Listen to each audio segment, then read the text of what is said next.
itu Yesus sendiri ya, sudah duduk di sebelah kanan Allah yang Maha Kuasa. Ini menunjukkan kedudukannya yang mulia dan berkuasa sebagai tanda bahwa dia telah diangkat menjadi raja dan hakim di surga.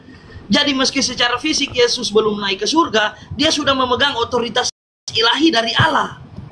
Ini janji dan kepastian tentang kedatangannya yang mulia nanti. Kalau dalam ayat itu, Bang Lu. Ya Hadi, ya Bashir, ya Tabibi, Nabiyullah, khairul khalqi jami'an, lahu a'la manasibi wal marati, salatullahi subhanallah. Bismillahirrahmanirrahim. Assalamualaikum warahmatullahi wabarakatuh. Kaum muslimin yang dirahmati Allah, semoga Allah senantiasa curahkan segala rahmat, segala nikmat yang berkepanjangan dan tiada kabar ujung dari dunia hingga akhirat, insyaallah. Dan Allah pun kumpulkan kita para kaum muslimin di mana naungan Rasulullah beserta para nabi, beserta para orang-orang yang Allah kasih, Allah sayangi, Allah cinta, insyaallah di bawah naungan Rasulullah kelak di mana tiada naungan selain daripada naungannya, insyaallah. Amin amin Allahumma amin. Kaum muslimin, pada kesempatan siang hari ini, saya akan siang menjelang sore hari ini ya, saya akan membuat sebuah video di mana video yang mengisahkan tentang bagaimana perdebatan Akizuma ya yang lumayan seru nih, ramai kaum muslimin. Baik kaum muslimin, agar tak berlama-lama, demikian videonya. Bukan manusia. Beda kan? Beda dong. Beda. Di mana ayatnya? Gimana? Galatia 1 ayat berapa, Bang? Galatia 1 nomor 1, nomor 11, nomor 12. Galatia 1 ayat 1 dan ayat 1 dan 12 ya. Data nomor 1, 11 dan 12. Oke. Sabar saya cari ya.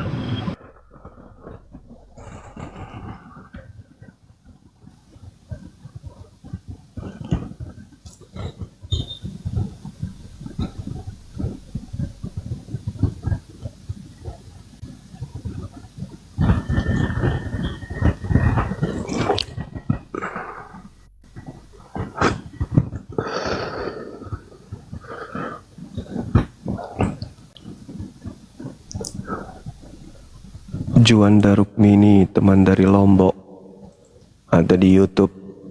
Dia buru-buru pulang habis beli kota, teman-teman. Pas mau masuk rumah, sendalnya putus. Gini loh Bang ya, saya bisa menjelaskan ayat ini kalau di Galatia 1 ayat 11. Ini maksud Galatia Paulus. 1. Iya, Galatia 1 ayat 11 kan Bang kan tadi? Iya. Ini maksud Paulus menegaskan bahwa Injil yang dia berikan bukan hasil ajaran atau tradisi manusia, tapi berasal langsung dari Allah melalui pernyataan Yesus Kristus. Jadi Injil otentik dan ilahi. Injil itu otentik dan ilahi, Bang. Maksud dia di sini, bukan hasil kreativitas manusia biasa. Coba Anda baca. Aku menerima Injil bukan dari manusia, bukan manusia yang mengajari aku Injil, tapi Yesus Kristus. Berarti dia menganggap Yesus manusia atau bukan? Bukan manusia. Tunggu ya, saya jelaskan. Bukan manusia. Bukan manusia. Ini baru bukan pernyataan saya, Bang. Ini saya baru mau jelaskan. Sabar, Bang ya. Bukan manusia katanya. Iya, sabar ya Galatia.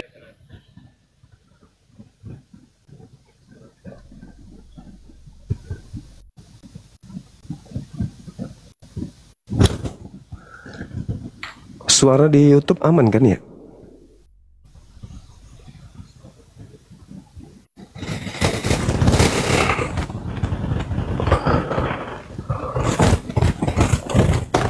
Nah iya kan di sini dia bilang sebab Injil yang kuberitakan bukanlah Injil manusia.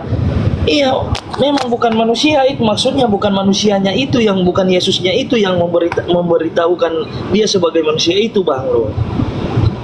Paham nggak Abang sampai di situ juga? Iya. Sekarang permasalahannya, ketika Yesus yang adalah manusia memberitakan Injil, di Galilea misalnya, itu manusia atau bukan? Iya, memang manusia, Yang mengajar Injil di tengah-tengah Bani Israel itu manusia atau bukan? ya manusia yang mengajar, Bang. Nah, Yesus enggak itu?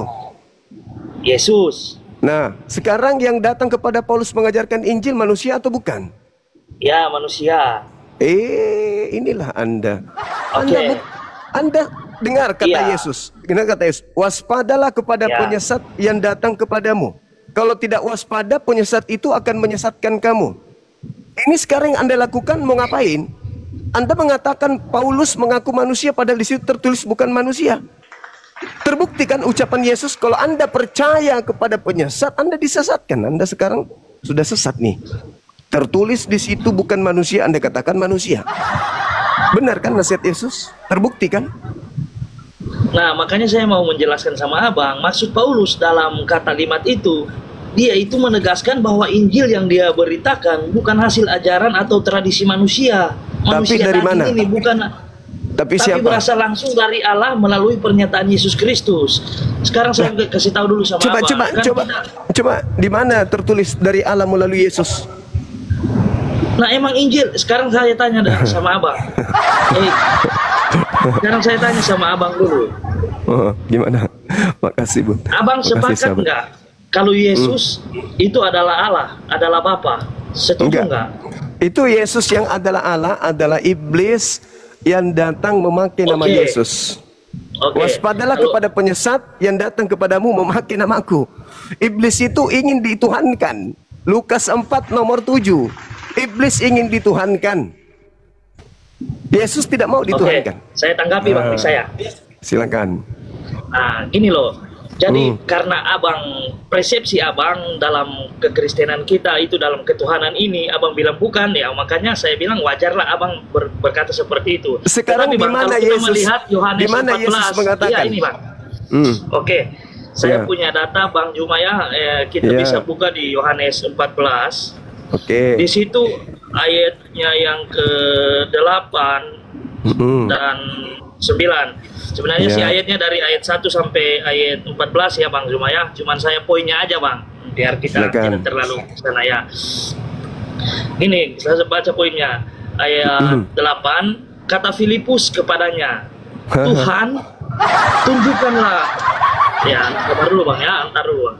Tuhan, tunjukkanlah Bapa itu kepada kami. Itu sudah cukup bagi kami. Kata Yesus kepadanya, ini Yesus menjawab pertanyaan itu ya. Telah sekian lama aku bersama-sama kamu, Filipus, namun engkau tidak mengenal aku. Nah, yang ditanya, nanti saya lanjutkan ayatnya. Yang diminta Filipus ini, tunjukkan Bapa itu. Sementara yang Yesus katakan ini, dia memperkenalkan dirinya, pribadinya dia sendiri. Nah, di sini adalah bukti di mana Yesus mengklaim bahwa dirinya Bapak itu, dirinya itulah Bapak itu sendiri. Kenapa Anda mengatakan Karena memang di seperti sini, coba sabar Bang ya. Coba sini Abang perhatikan lo baik-baik. Saya pikir Abang paham lo ayat ini. Saya rasa Abang paham. Tuhan, tunjukkanlah Bapa itu kepada kami.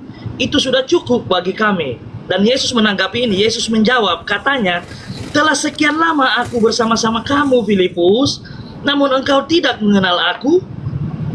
Nah, yang ditanyai Filipus ini Bapa loh, dia minta menunjukkan Bapa, tetapi Yesus ini memperkenalkan dirinya sendiri. Sangat-sangat tegas loh ayat ini, Bang.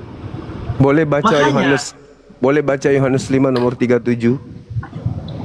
Yohanes 5 nomor 37. Sabar saya cari Bang ya, soalnya saya cuma pakai HP 1 ini Bang, jadi agak sedikit lambat.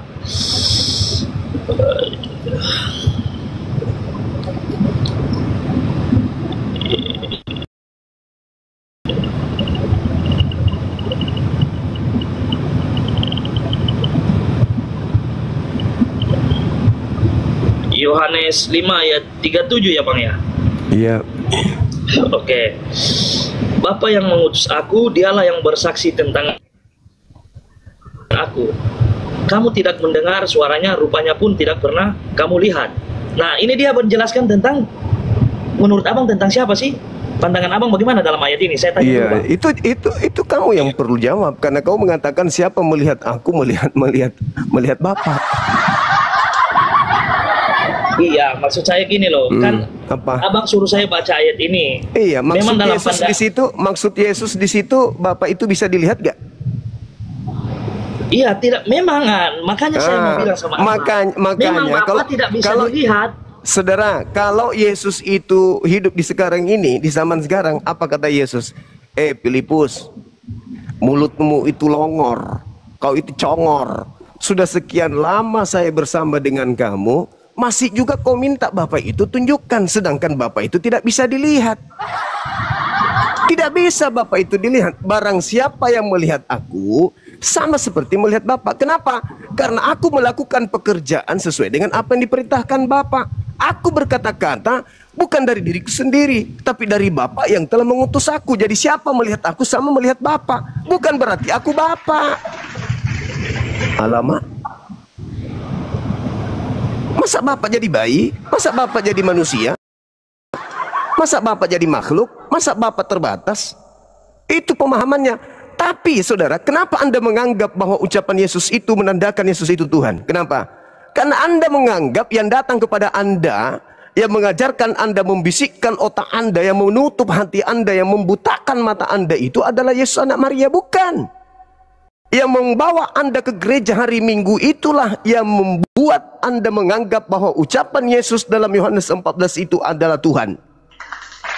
Coba, seluruh ucapan Yesus, dengarkan, seluruh ucapan Yesus, seluruh ucapan Yesus, semuanya. Aku dan Bapa satu, siapa yang melihat aku sama melihat Bapa. Semua itu sudah Yesus sampaikan kepada muridnya. Yohanes 17 nomor 8. Mereka semua telah menerima semua ucapanku, dan mereka telah percaya bahwa engkaulah yang telah mengutus aku. Semua ucapan Yesus, semuanya. Kalau Anda kan cuma comot-comot, Yohanes 14, Yohanes 13, Yohanes 10. Dia enggak. Semua telah kuberikan, dan semua telah diterima. Dan murid-muridku percaya bahwa engkau yang telah mengutus aku. Jadi semua ucapan Yesus bagi murid Yesus, menurut Yesus, Yesus hanyalah utusan Tuhan. Selesai. Ketika ajaran Yesus ini sampai kepada orang di luar agama ajaran Yesus, karena sudah terpengaruh oleh si penyesat, maka semua ucapan Yesus dianggap Yesus itu mengaku Tuhan. Lucu kan? Lucu. Anda bukan pengikutnya, Anda bukan orang Yahudi, Anda bukan muridnya, Anda bukan penganut Taurat, Anda bukan pemilik Taurat, tapi melantik anak orang adalah Tuhan. Sedangkan yang Anda tuhankan itu adalah kuasa gelap yang mengaku-ngaku Yesus. Makanya nanti ketika Anda ketemu, apa kata Yesus? Apa kata Anda nih? Tuhan, Tuhan, bukankah kami bernubuat, mengusir setan, bermujizat pakai namamu? Apa kata Yesus? Pada saat itulah aku Yesus akan berterus terang kepada mereka. Enyahlah daripadaku. Aku tidak mengenal kalian. Kalian semua adalah pembuat kejahatan. Kurang jelas apa? Bukan, gini Bang. Jadi berarti dalam ayat ini memang abang juga tidak memahami. Abang juga tidak menanggapi ayat ini. Sementara abang bilang tadi itu Yesus mengenalkan bila mana Bapak itu sudah tidak kelihatan, kata menurut abang kan tadi begitu dalam pandangan Filipus ini. Nah berarti dari sini abang gagal paham dong dalam ayat ini. Coba abang lihat di situ. Telah sekian lama aku bersama-sama kamu Filipus, namun engkau tidak mengenal aku. Kata tidak, namun engkau tidak mengenal aku. Nah sementara yang ditanya Filipus itu Bapak loh. Nah, sangat jelas ini penekanan. Namun engkau tidak mengenal aku. Itu loh Bang. Saya pikir abang pahami ayat ini. Oke, saya tambah lagi supaya Anda sadar kelas Anda bukan pengikutnya. Baca lagi di Yohanes 7 nomor 28 29. Kalau kurang lagi saya angkat tangan. Silakan. Silakan Anda baca lagi. Iya Bang. Yohanes berapa Bangku? Yohanes 7 28 29. Oke. Silakan. Sabar ya, saya buka ya. Silakan. Yohanes 7 ayat Yohanes 7 ayat 28 dan 29 ya Pak ya. Siap. Ya. Waktu Yesus mengajar di Bait Allah, ia berseru, "Memang kamu kenal dan kamu tahu dari mana asalku. Namun aku datang bukan atas kehendakku sendiri, tetapi aku diutus oleh Dia yang benar yang tidak kamu kenal. Aku kenal Dia sebab aku datang dari Dia dan Dialah yang mengutus aku." Ya, jadi coba Abang, bagaimana dalam ini? Coba Abang jelaskan dulu maksudnya ayat ini dalam pandangan Abang seperti apa? Kamu memang mengenal aku, tapi kau tidak mengenal Dia. Kamu memang melihat aku, tapi kau tidak melihat Dia. Masa sampai segitunya sih harus dipaksakan anak orang jadi Tuhan kalian? Kalian kan kelompok di luar dari Yahudi. Kenapa nggak mau menyadari bahwa pengakuan Yesus di dalam Yohanes 17:8 itu sudah final bagi orang Yahudi muridnya? Segala firman yang engkau berikan kepadaku telah aku sampaikan kepada muridku Yahudi, bukan kepada kamu. Jadi kalau saudara ini di luar dari Yahudi menganggap Yesus itu Tuhan, ya itu derita lu kan? Sementara Yesus mengatakan dengan mulutnya, segala firman yang engkau berikan telah aku sampaikan kepada mereka. Mereka telah menerimanya dan mereka telah percaya bahwa engkaulah yang telah mengutus aku. Yang tadi Anda baca aku keluar dari Bapa, berarti bukan Bapa. Tapi Anda akan tetap memaksa dia. Enggak, dia adalah Bapa, dia adalah Bapa. Anda akan memaksa dia demi untuk Anda menuhankan sosok yang berkata, yang bernama Kristus Yesus itu. Oh, ini bukti dia Tuhan. Padahal sebenarnya bukan ini yang Anda paksa untuk menjadi Tuhan, tapi dia yang keluar dari kubur itu. Dia jelas-jelas mengatakan loh itu. Kamu mengenal aku, tapi kau tidak mengenal Dia yang telah mengutus aku. Bahkan kesaksiannya. Yohanes 5 nomor 36. Kesaksian Yesus ya, bukan kesaksian aku. Apa kata Yesus? Ada kesaksianku yang lebih penting dari kesaksian Yohanes Pembaptis. Apalagi cuma kesaksian seorang rei. Yohanes Pembaptis lebih penting kesaksian Yesus. Apa itu? Bahwa segala pekerjaan yang aku kerjakan, pekerjaan itu sekarang yang aku kerjakan. Coba, betapa banyak ucapan-ucapan Yesus yang membantah ketuhanan yang Anda tuhankan itu. Pada hari terakhir banyak orang memanggil aku Tuhan. Aku akan berkata kepada mereka, enyahlah daripadaku. Tapi gak ngepek kan? Kenapa? Karena Anda sudah terjerat dengan penyesat itu. Karena penyesat itu datang kepada Yesus dalam Lukas 4 nomor 6. Hei Yesus, kalau kau tuhankan aku, maka segala kerajaan dunia akan aku berikan kepadamu. Jika engkau menyembahku, sebab aku berkuasa memberikan kepada siapapun yang aku kehendaki. Iblis loh yang mau disembah. Maka iblisnya supaya disembah, dia nggak mungkin pakai namanya bom-bom. Tidak mungkin pakai namanya Bang Suma. Namanya Yesusnya yang dipakai. Kenapa? Karena Yesus banyak melakukan mukjizat-mukjizat di tengah-tengah Bani Israel. Maka iblis datang menyerupai Yesus. Waspadalah kepada penyesat yang datang kepadamu dengan memakai namaku dan berkata, akulah Kristus. Jangan kamu percaya. Namanya penyesat, kenapa? Jangan dipercaya. Akibatnya apa? Ya ini, menyembah kepada dia yang sesat itu dengan memakai namaku. Belum sadar juga, Bu. Yesus datang mengajar 33 tahun, tidak pernah mendirikan sebuah kelompok kepercayaan bernama Kristen. Catat itu. 33 tahun Yesus hidup di bumi, menurut tradisi Kristen, tidak pernah dia mengajarkan orang-orang ibadah hari Minggu. Catat itu.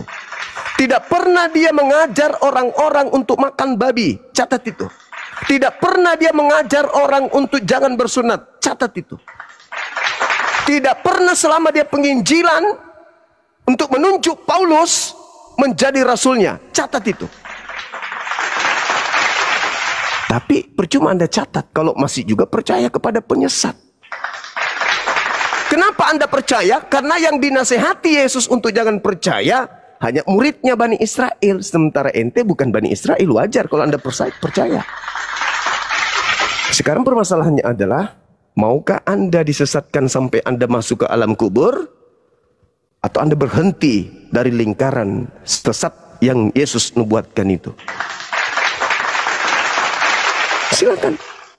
Makanya salah satu cara saya untuk menolong saudara-saudaraku Kristen keluar dari penyesat itu adalah tema ini. Karena kalian menuduh Yesus mati untuk membatalkan hukum Taurat.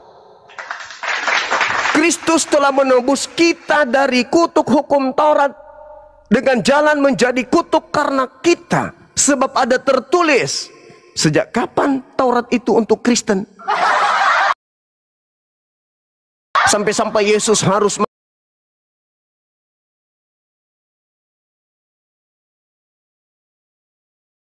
mati untuk kalian.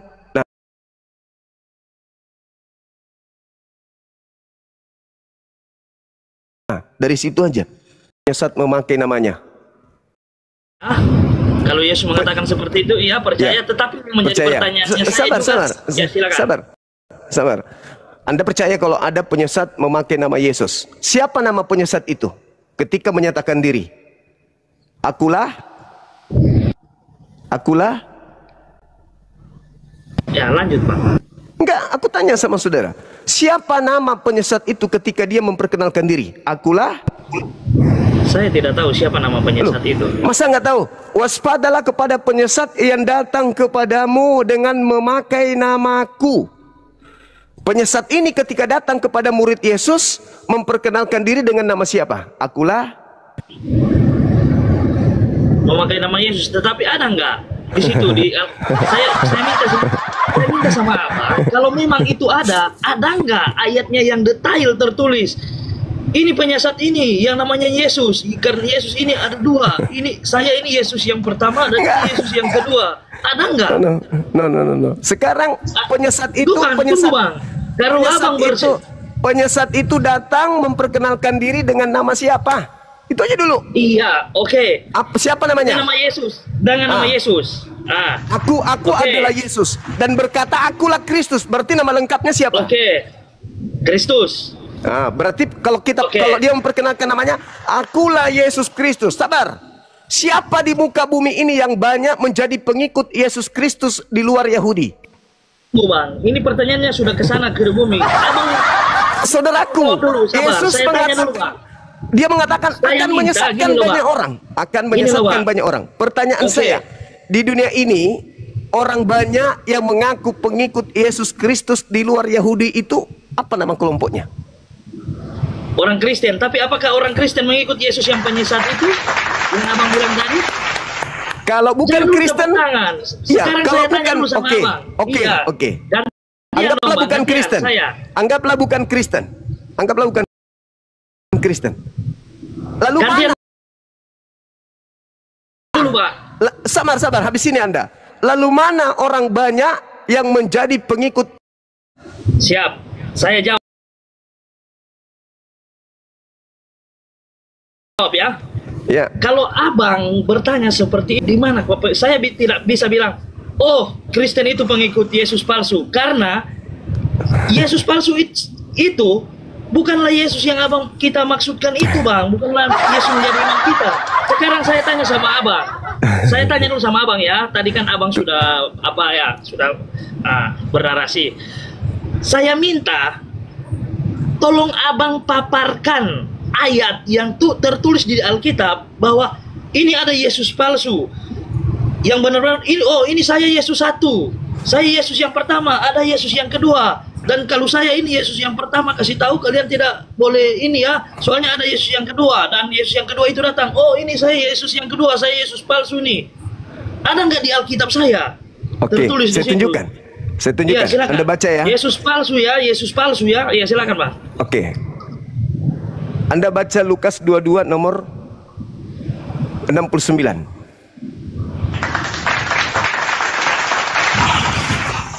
Oke, sabar Bang ya, saya cari dulu.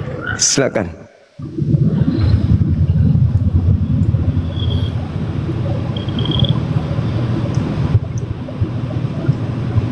Lukas 2. 22. Oh, Lukas 22. Ayat berapa, Siap. Bang? 69. Ayat 69. Oke.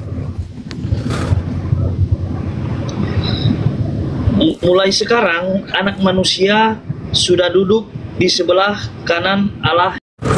Oke, Bang. Dalam Lukas Oke, 22 69 ini Iya. sebenarnya sih Yesus di sini kalau kita pahami betul-betul ayat ini, ini Yesus menjelaskan bahwa kealahannya, Bang, ilahinya. Mengklaim diri. Oh, karena begini, Bang, yang artinya Yesus berkata bahwa mulai sekarang anak manusia itu Yesus sendiri ya, sudah duduk di sebelah kanan Allah yang Maha Kuasa. Ini menunjukkan kedudukannya yang mulia dan berkuasa sebagai tanda bahwa dia telah diangkat menjadi raja dan hakim di surga. Jadi meski secara fisik Yesus belum naik ke surga, dia sudah memegang otoritas ilahi dari Allah. Ini janji dan kepastian tentang kedatangannya yang mulia nanti. Kalau dalam ayat itu, Bang Lu. Saya yakin 1000 orang Kristen. Ya, berarti selama ini saya salah ya. Berarti selama ini saya telah disesatkan ya. Nggak mungkin kan? Nggak mungkin. Pasti Anda akan mengatakan itu. Tak ada lagi ucapan, oh itu kan doa itu menceritakan. Padahal yang ditangkap ini, kata Yesus dalam Lukas 21 nomor 8, waspadalah kepada penyesat yang datang kepadamu dengan memakai namaku dan berkata, ego emi, akulah dia. Ego, akulah. Nah sekarang Yohanes 18 nomor 8, ketika ada prosesi penangkapan terhadap oknum yang suci, orang benar, siapa yang engkau cari? Aku mencari Yesus dari kota Nazaret. Akulah dia. Seketika ditangkap. Tak. Padahal Yesus mengatakan, waspadalah kepada penyesat yang datang kepada kalian dengan berkata, akulah dia. Nah, yang berkata akulah dia itulah penyesatnya. Ditangkap sang penyesat. Anda buka Lukas 22. Di dalam data 52, apa kata Yesus? Sang kamu ini aku penyamun. Kau pikir aku ini perampok, penjahat? Sampai-sampai kau datang membawa pedang dan pentungan. Padahal setiap hari engkau melihat aku di dalam bait suci mengajar. Kenapa kau tidak nangkap aku? Kenapa sekarang ini baru kau mau tangkap? Padahal setiap hari kita sama-sama. Tiap hari kau lihat aku mengajar. Apa kata Yesus di kalimat terakhir? Oh iya, saatnya waktumu dan kuasa kegelapan. Jadi sesaat sebelum Yesus ditangkap, Yesus mengatakan, ini waktu kalian dan kuasa kegelapan. Yesus berdoa, setelahnya, sebelumnya turun malaikat di Lukas 22 memberikan kekuatan kepada Yesus. Untuk apa kekuatan itu diberikan kepada Yesus? Untuk mati atau untuk terjun langsung naik terbang ke langit? Lalu yang ditangkap, kau baca kembali, saudara baca di data 68 atau mulai dari 66, 67 sampai kepada 69. Kata dia, non, dalam bahasa Yunani, non, sekarang juga anak manusia sudah telah duduk di sebelah kanan Tuhan yang Maha Kuasa. Apakah engkau adalah Mesias? Dia enggak jawab. Dia hanya mengatakan, kau yang mengatakan. Tapi lembaga Bible mencoba untuk menambah kata. Kaulah yang mengatakan kalau aku ini adalah Mesias. Kau yang mengatakan kalau aku adalah Mesias. Padahal tidak ada ucapan itu. Dia hanya mengatakan, kau yang mengatakan. Kau yang mengatakan. Tidak ada penambahan kalau aku adalah Mesias. Ditanya oleh orang di sana, imam kepala, apakah kamu Mesias? Anak Allah yang Maha Tinggi? Kamu yang mengatakan. Terus mereka mengatakan, jadi apa poin gimana? Jadi poin apa di sini bahwa saya bisa simpulkan bahwa yang Anda kan bertanya mana Yesus palsu? Saya kasih data itu Yesus ada dua.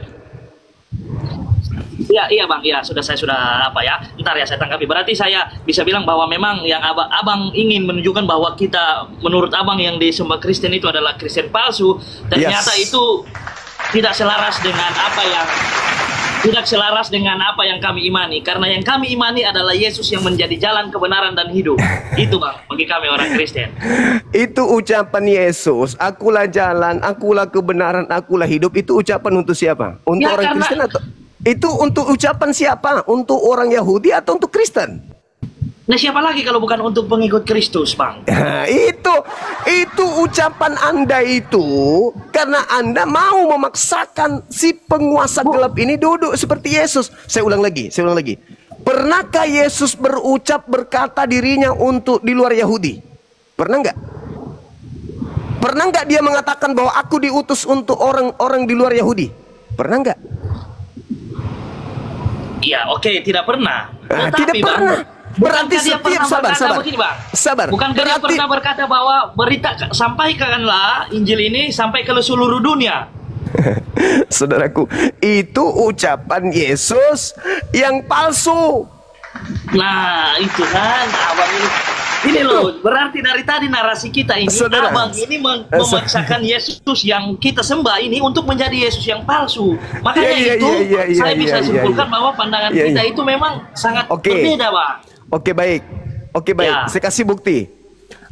Di Wahyu 19 nomor 16, di situ ada yang mengaku Yesus. Di pahanya ada tato. Tertulis Loh. raja di atas raja. Itu Yesus. Di Sedangkan mana? Di Yesus, mana? Wahyu berapa, Bang? Coba saya cari dulu. Wahyu 19 nomor 16. Sabar, Bang, saya cari dulu. Santai kita, Bang, ya. Silakan. Wahyu 19 nomor 16. Yes. Ya, dan pada jubahnya dan pahanya tertulis suatu nama, yaitu Raja segala Raja dan Tuhan di atas segala Tuhan. Ya, coba bagaimana maksud Abang dalam pandangan ayat ini? Ayat ini maksudnya seperti apa dalam pandangan Abang? Oke. Tolong Anda tunjukkan anak Maria kapan dia bertato. Tidak ada. Tidak ada. Ya, Apakah Yesus ini akan melanggar firman Tuhan? maksudnya Karena- bagaimana itu? Apakah Yesus Di- ini akan melanggar Di firman dalam Tuhan? Imamat 19, Imamat itu kan Torah, itu kan perintah Tuhan. Imamat 19, ya, Imamat 19 nomor 28, di situ dikatakan janganlah kamu menggoresi atau menuliskan atau menulis pada kulitmu, larangan bertato. Berarti tidak mungkin Yesus yang melukis pahanya dengan menulis raja di atas raja. Itu pernah terjadi. Inri raja orang Yahudi, tapi di atas salibnya orang yang disangka Yesus itu, tapi bukan di paha. Itu. Terus kemudian di dalam Matius 26 nomor 29, Yesus pernah berjanji, aku tidak akan pernah minum anggur lagi di dunia ini kecuali nanti di kerajaan surga, kata Yesus yang asli. Yohanes 19 nomor 30, lalu dia meminum anggur, lalu menyerahkan nyawanya, lalu menundukkan kepalanya, lalu matilah dia. Yesus yang asli mengatakan, aku tidak akan minum anggur lagi selain nanti di kerajaan Tuhan. Yang disalib minum anggur.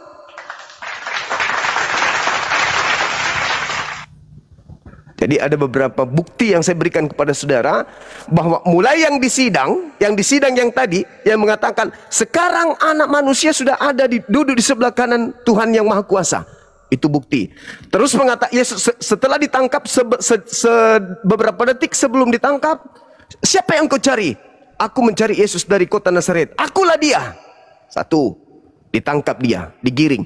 Yang kedua, ternyata setelah dia ditangkap, masih ada orang yang menggunakan kain lenan yang tidak ditangkap. Sedangkan orang yang menggunakan kain lenan adalah Yesus. Yohanes 13 nomor 4. Yesus melepaskan jubahnya, lalu memakai kain lenan. Di dalam Markus 14 nomor 50, ketika oknum yang mengaku akulah dia itu sudah ditangkap, murid-muridnya 11 orang melarikan diri. Tinggal ada 2 yang tinggal di situ, yaitu Yudas dan Yesus. Tetapi anehnya, ke-11 murid sudah lari, tinggal Yesus dengan Yudas. Kenapa ada di belakangnya lagi pemuda menggunakan kain lenan? Lari meloloskan diri, tidak ditangkap. Sedangkan yang menggunakan kain lenan adalah Yesus. Yohanes 13 nomor 4. Berarti yang ditangkap yang mengaku akulah dia ini, dialah yang disidang di imam-imam kepala mahkamah agama yang mengatakan, mulai sekarang Yesus sudah duduk di sebelah kanan Tuhan yang Maha Kuasa. Ayo. Makanya di khotbah Petrus, Anda baca di Kisah Para Rasul 2 nomor 29 sampai nomor 40. Anda baca, Anda resapi baik-baik di situ. Di situ dikatakan nubuat Daud.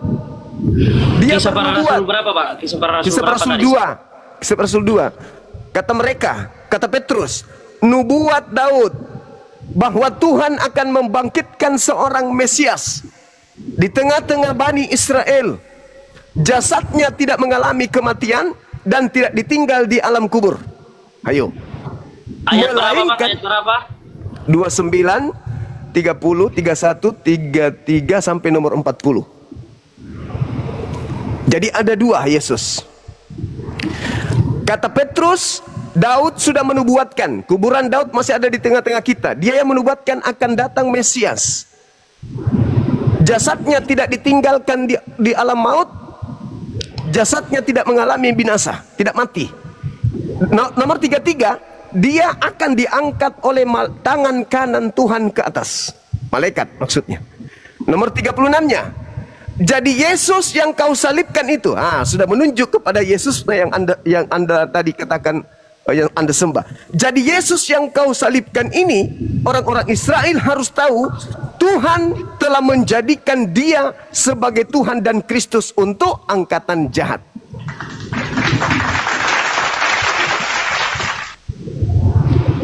Jadi ada dua Yesus. Satu diangkat oleh malaikat, tangan kanan Elohim. Satu disalib. Itu yang disalib itu dilantik menjadi Tuhan dan Kristus bagi angkatan jahat. Siapa angkatan jahat ini? Oknum yang percaya kebangkitan pada hari ketiga. Mana dalilnya? Matius 12 nomor 38 sampai nomor 40. Angkatan jahat ini minta satu tanda dan tidak diberikan satu tanda apapun selain tanda Yunus. Sebab Yunus 3 hari 3 malam dalam perut ikan, demikian juga anak manusia. Dia tidak mengatakan Yesus. Anak manusia akan berada dalam perut bumi 3 hari 3 malam. Berarti bangkit pada hari ketiga. Sama seperti Yunus keluar pada hari ketiga. Itu tanda untuk siapa? Untuk angkatan jahat. Jadi yang percaya kebangkitan hari ketiga adalah angkatan jahat. Maaf saudara, saya hanya pemberi peringatan. Anda mau percaya silakan, Anda mau keluar dari lingkaran itu silakan, Anda mau tetap dalam keadaan yang sekarang silakan. La ikraha fiddin. Tugas saya hanya mengingatkan. Ya, baik, terima kasih ya Bang Cuma. Jadi saya bisa simpulkan bahwa ternyata memang dalam pandangan kita orang Kristen dengan pandangannya orang Abang memang sangat beda untuk mendalami Alkitab kita Nasrani ya. Jadi oke, untuk itu terima kasih banyak untuk diskusi malam ini Bang Sumaya. Sehat selalu ya. Makasih saudara Rey, makasih. Ya, siap Bang, Siap. turunin Bang. Makasih saudara. Ya.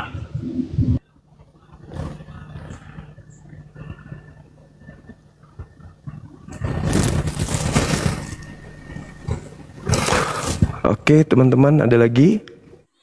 Nah, demikian tadi kami ini yang dimana perdebatan itu berlangsung dan ya seperti biasa ya silih berganti yang pada akhirnya pun tidak ada satu dari mereka yang dapat bernalar ya, selain daripada doktrin dan dogma yang melekat menancap erat di darah daging mereka hingga ke tulang sumsum mereka. Ya, mereka tidak pernah dapat tidak pernah dapat menerima apa yang disampaikan oleh Aksuma. Kenapa? Karena memang dari segala sesuatu apa yang mereka yakini, apa yang mereka imani itu hanyalah sesuatu yang diajarkan oleh nenek moyang mereka ya, sehingga mereka sulit untuk menerima kebenaran. Sekalipun sudah diuraikan dengan sedemikian rupa detailnya, mereka tetap tidak mau terima. Bahkan cenderung mereka ini marah-marah, cenderung merasa bahwasanya agamanya itu diobok-obok, cenderung merasa bahwasanya mereka ini adalah orang-orang yang agamanya itu dinista gitu. Padahal dari apa yang disampaikannya, apa yang diuraikannya itu benar-benar tertulis di dalam kitab mereka. Nah, jadi orang-orang Kristen ini ya, mereka ini lucu memang. Susah sekali menerima kebenaran. Cenderung mempermalukan diri. Cenderung hanya pamer kebodohan mereka ini ya. Karena memang menjadi Kristen itu syarat wajibnya mesti bodoh sampai mati. Baik, kaum muslimin, mungkin hanya itu saja yang dapat saya sampaikan dan saya akhiri video saya ini. Wassalamualaikum warahmatullahi wabarakatuh. يا هدي يا بشير يا طبيب